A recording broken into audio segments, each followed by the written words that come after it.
Start by choosing a high-quality, fresh shrimp for the best flavor and texture.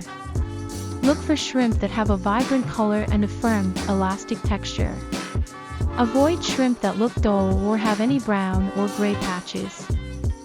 Peel and devein the shrimp before cooking to remove the outer shell and the intestinal vein. Rinse the shrimp under cold water and pat them dry with paper towels to remove any excess moisture. Heat a pan over medium-high heat and add some butter or oil to the pan.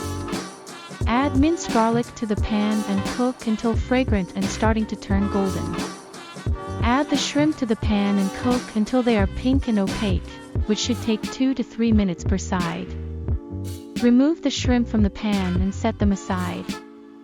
Add some white wine, lemon juice, and any desired herbs and spices, such as parsley or thyme, to the pan. Bring the mixture to a simmer and scrape up any bits stuck to the bottom of the pan. Return the shrimp to the pan and toss them in the sauce until they are fully coated. Serve the shrimp scampi hot over pasta, rice, or with some bread to soak up the flavorful sauce. Garnish with extra parsley or lemon wedges, if desired. Enjoy!